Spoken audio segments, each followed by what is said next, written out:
Akulira eddwaliro ekkulu erisanga mu disitulikiti ey'e Hoima Peter Mukobi gamba nti okulwa kw'okufulumya results ezivamu abo abeekebejjebwa okubanga basuubira okuba nga balina ekirwadde kya COVID-19 bireeseewo akatyabaga k'amaanyi naddala mu nteteekanya ko n'enzirukanya y'emirimu mu ddwaliro ekkulu ery'e Hoima. Bino byogedde bw'abadde nga asinkanye akakiiko mu Paalamenti akavunaanyizibwa ku bintu bya bannansi era nga ono agamba nti mu kiseera kino eddwaliro ekkulu erya Hoima lyasindikibwamu n'amu ku balwadde abaafuluma abaava ebweru wa Hoima era ng'abantu bano bakandaalidde nga balinda ebyo byatwalibwa okwekebejjebwa okuva ku ebyo bye babakebera naye n'okutuusa olunaku olwaleero mpaawo kino ne kimu ekyali kivuddeyo. Agamba nti abalwadde bano buli we balwa mu ddwaliro lino ebintu bingi nnyo ebiyinza okutaatagana gamba nga n'abalwadde bano okwekalakaasa ate eddwaliro ne lifuna obuzibu.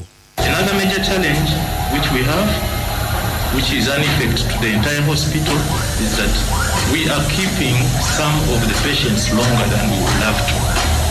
This one is majorly because when the test is not negative. Actually, the reason is because the results are taking long. For instance, I have some patients now who would have been discharged possibly if the results turned negative a week back, but we are still keeping them.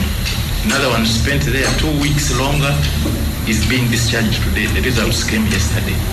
So there is a problem which is more central at the testing sites, UVRI, Makerere, and CPHL. There must be a problem there in being able to release results immediately. So it is affecting the entire operations to the extent that patients turn around it. Actually, I would even call it rioting. They have broken doors, broken chairs, and this. So it is really unworthy. So by and large, those are the effects, and we think if they are addressed, we would actually have a better service delivery. I beg to move, Mr. Chairman. So what do you do in terms of... Omusawo ono agamba nti mu kiseera kino n'ebyo ebikozesebwa okulaba nga beekebejjako n'okujjanjaba abalwadde aba COVID-19 ebyo ebikozesebwa abasawo okwambala ku mimwa emikono ko ne wansi mu ebintu bino buli lunaku bikozesebwa ku sipiidi ya waggulu ddala era nga kino kireeseewo okutya kubanga bino byongera okukeewa buli olukya. Agamba nti mu kusooka n'embalirira y'ensimbi gye baabawa ntono ddala kubanga minisitule evunaanyizibwa ku byobulamu yabawa obukadde 270 wabula nga bo mu kusooka baali babasaba obukadde 9 kyokka ku buwunde 270 kwe kuli ensimbi ez'okuwa ensako gy'abasawo mu ddwaliro lino era nga kwe kuli n'ensimbi ez'okugulira abalwadde abajjanjabwa mu ddwaliro lino. Wabula agamba nti mu mbeera efaanaganako bweti ensimbi zino zibeekubya mpi n'okugwawo zaggwawo dda era nga kino kyabaviirako n'okuyingira mu nsimbi ez'eddwaliro lino ezitaali ku mbalirira y'ezo ezirina okukozesebwa mu COVID-19. These funds were supposed to be used between April and June, and progress-wise, I think absorption is being good, and we believe that by the end of June, we shall be requesting for more funds, because the absorption has really been so high, much as it came in a bit late. It is worthwhile to note that this funding wasn't sufficient, because it catered for a few things. Our estimate by that time which we submitted was 960 million, the comprehensive estimate required. And this included things that were excluded in the 270 million. For instance, a very important component, fumigation, was excluded. Issues to do with the infrastructure maintenance.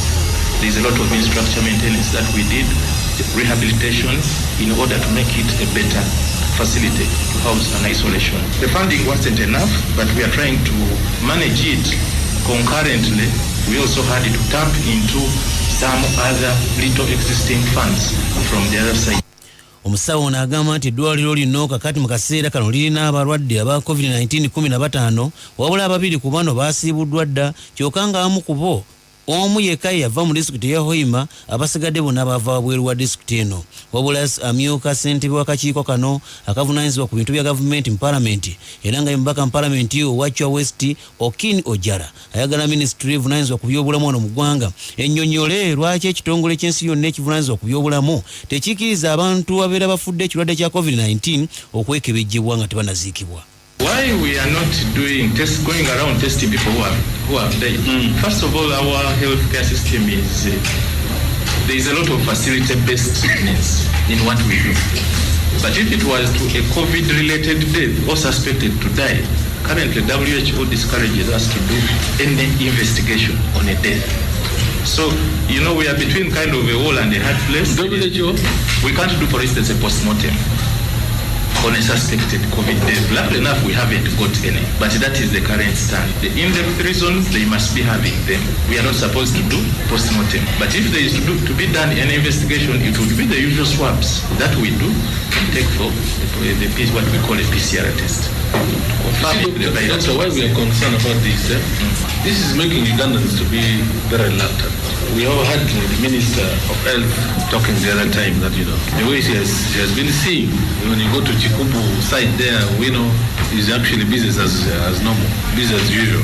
It's a normal business. People operating normally, they're interfacing normally, people are entering bars are even open. It's like there's nothing wrong. And because people are thinking, you see these patients here, we have now 700 and none of them have died. For me, even if I think I will survive. So until we kind of get the real picture, the behaviors of Ugandans will remain almost the same. And by the way, to be honest, if they open this they start again lockdown, I don't think we are going to be able to observe it 100%.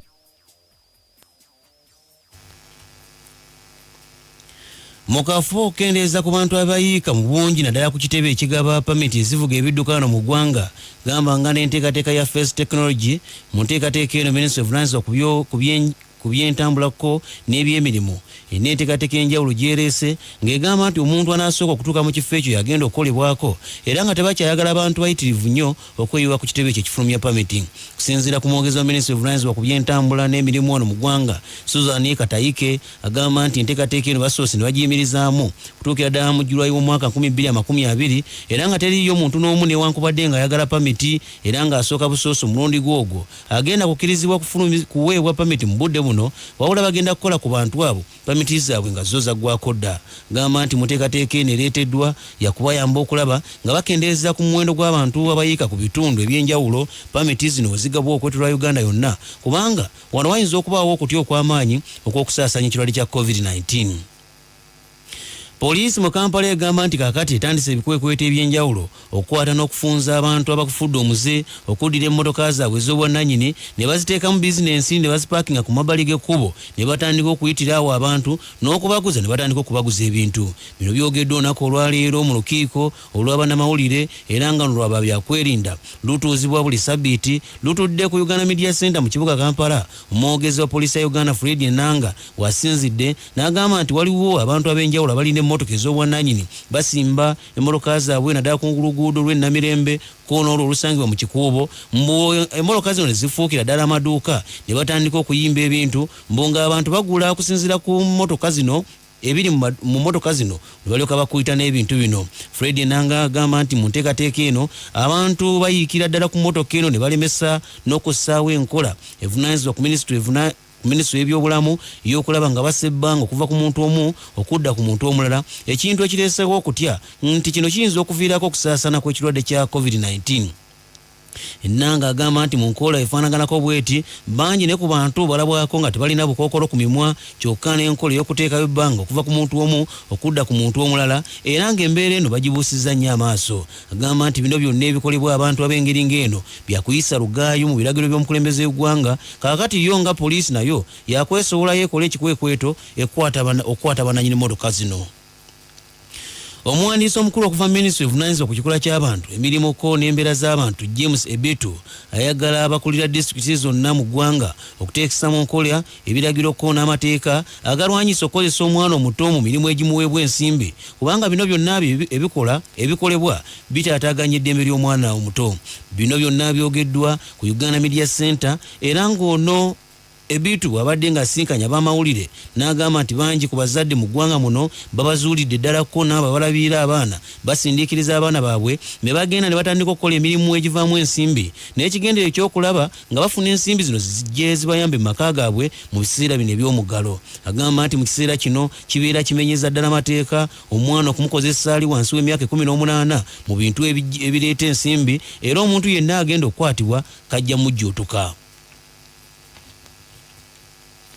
Bakansala ku lukiiko lwa disitulikiti y'e Kalungu banaabidde mu maaso akulira abakozi mu disitulikiti y'e Kalungu Naabirye Feeder wamu n'olukiiko lwe olwa Service Commission era nga babalanga kulya nguzi kw'ossa n'okumma bannakalungu emirimu kyokka emirimu gino ne balyoka bagiwa abantu abafuutuse wabweru wa disitulikiti y'e Kalungu. Bakansala bano balumiriza akulira abakozi ku disitulikiti eno okozesa obubi woofiisi ye mu ngeri ate ey'amankyolo. Oluvannyuma lw'okuzuula nti Service Commission emirimu gy'ekola kolaganye ngali omuli okulya enguzi omuli obumenyi bw'amateeka kizuula nti Secretary wa Service Commission aliwo kati talina bisaanyizo bimubeeza mu kifo ekyo ekifo kirimu mu bukyamu. Service Commission emanyi bulungi emivuyo gyayo egy'enguzi egy'okubeera nti abaana abaffe bannakalungu tebaweebwa mirimu kaawo ne Secretary wa Service Commission agibuutikira. Kalungu District teyambiddwamu n'omulundi n'ogumu. Abakozi ba gavumenti baleeta baana baabwe kenyini awo luutu ery'okuripootinga abaana basatu bonna bazaala bonna yabateeka mu Kalungu District nga gy'oli gy'aviira teriiyo mirimu. Kati abantu abaffe banaafuna batya emirimu mu Kalungu ng'abakozi abazze baagala kuwa baana baabwe. Ne promotions abagifunye ogenda okuwulira nze namayidde muziri akati bwetugoberedde ebintu ebyo byonna egamba abaana abaffe abakalungu boolaba nti emirimu okusinga gyonna gyalisookedde ku bo ate be basembayo emirimu gyonna emisava gyangwe Kalungu olabe bifo birimu baani ne wajjawo tribalism ne wajjawo nepotism kitwagala era nitusolo tugamba nti akakiiko kano kayimirire olw'obulungi bwa Kalungu naffe. Mu kwogerako ne ssentebe wa disitulikiti eno Richard Kyabagu asembye ekikoleddwa bakansala ku disitulikiti y'e Kalungu nti naye byamusobera dda mbu yagezaako okulaba ng'alwanira bannakalungu okubafunira emirimu kyokka mbu buli bw'akikola mbu waliwo abamukiikira ensingo n'okumulemesa ne bamulemesa enteekateeka eno. Petition copy ewandikiddwa bakansala eri KAO aba petitioning Service Commission. Nolwekyo nze nga chairman kolanzeka kola ne council y'olukiiko lwaffe olukulu nolwekyo olaba nga balina obutali bumativu commission decision gye bakola gyengoberera nolwekyo nja kufuba okulaba nti KAO bw'anaaba afunye petition eyo neetaaga tulabe kiki ekyokukola tuteekawo embeera ey'obumu bammemba bonna tulina kuba nga tutambulira wamu balina okuba nti bategeera emirimu bwegitambula egya commission. Abantu b'omu Kalungu bafunye emirimu naye ate mu bifo ebinene abantu baffe mu Kalungu so ekyo nakyo challenge nene ndowooza esangibwa bakansala bano nsonga nyingi tuze tuzogerako situgaana commission ekola ngeri independent naye ate era erina okutunula kuba buli district erina commission yaayo nolwekyo ab'e Kalungu nabo baba basuubira okuganyulwa mu commission yaabwe. Ate ye Speaker disitulikiti y'e Kalungu Baale Abudu Mayanja ategeeza nga akulira abakozi ku disitulikiti y'e Kalungu Kyendibayiza Naabirye Feeder mbu bwayisa olugaayo mu nteekateeka zonna ezibeera zisaliddwawo.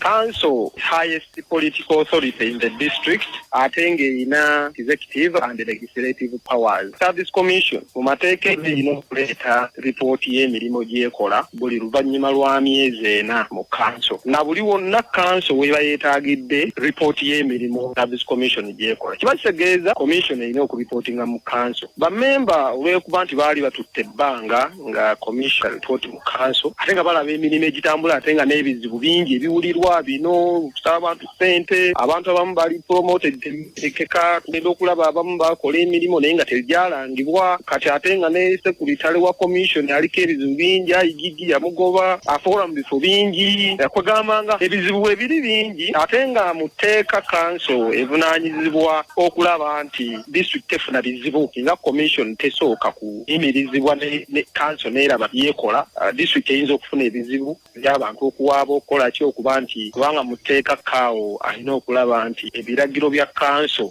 biteekebwa mu nkola n'olwekyo nga commission teyaligenze mu maaso kukola mirimu nga highest political authority council yagiyimiriza ng'ate giyimiriza ku nsonga. Wabula akulira abakozi okuva ku disitulikiti y'e Kalungu Naalongo Naabirye Feeder ayogerwako bino byonna nga ne bakansala bamulumiriza aganye okubaako kyayogera ku bino byonna wabula n'afuuka kyesirikidde kukiira muzigo mu ttimpa. Polobas Silabo, board member wa Equal Opportunities Commission, wamu ne executive director w'ekibiina ekitaba bannamagoye mu ggwanga Oliver Namutebi baagala gavumenti ya Uganda mu kaseera kano eteekese mu nkola enteekateeka ez'enjawulo zeeyagala okuyitamu okulaba ng'edduukira bannamagoye kubanga mu biseera bino balina ebibasoomooza okwetula Uganda yonna. Bino babyogedde ku Uganda Media Center mu kibuga Kampala era nga ne bagamba bagamba nti mu nteekateeka y'okujjukira bannamagoye mu nsi yonna enaatera okugibwako akawuwo olunaku olw'enkya. Namutebi agamba era n'okujjukiza gavumenti mu kaseera kano mbu yeeyamadde okudduukira abantu ab'engeri ng'eno n'okutuuka olunaku olwaliro abantu bano bakyayagga era nga beetaaga okudduukirwa olw'ebintu ebyenjawulo ebibasoomooza. Agamba nti bingi nnyo ebibasoomooza naddala ebintu ebibakozesa ku mibiri gyabwe okufuna obujjanjabi ko n'okulaba nga bafuna eddembe nga batambulira mu bantu kubanga bangi ku bo bakyabaddukira ddala.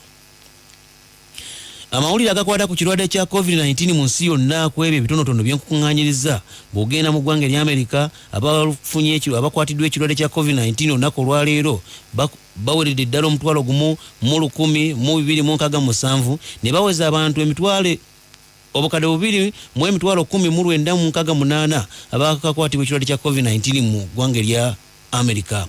Wabula abafudde bokka olunaku olwaleero bali 353 ne baweza abantu 11,387 abakafa ekirwadde kya COVID-19 mu ggwanga erya Amerika. Mu ggwanga erya Brazil abakwatiddwa olwaleero okka bali 3,749 baweredde ddala 8,900 mu 398 balina ekirwadde kya COVID-19 mu ggwanga erya Brazil. Kyokka leero bafiiriddwa abantu 104 bokka ne baweza abantu 4,162 abakafa ekirwadde kya COVID-19 mu Brazil.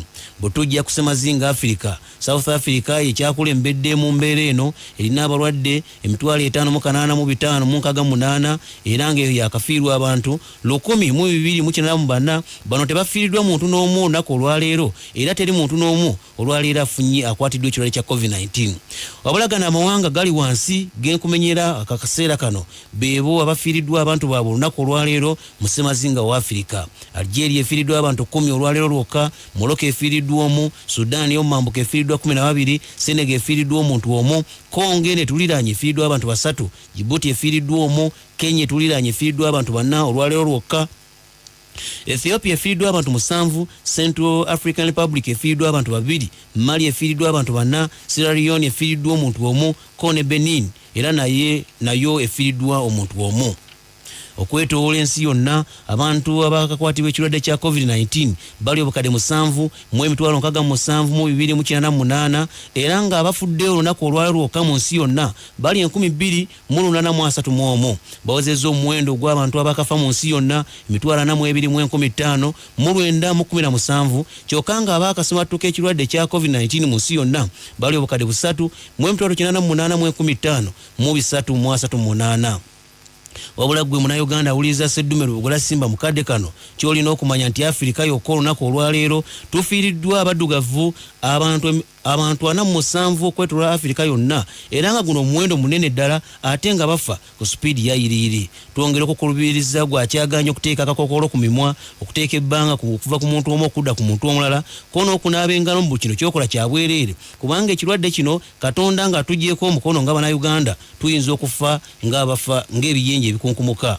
Yongera okukwata ebiragiro byonna ebyateekebwa Ministry of Nansibwa ku byobulamu kubanga bw'otakola kino Uganda eyinza okusaanawo ate nga Uganda ekyabeetaaga mwenna.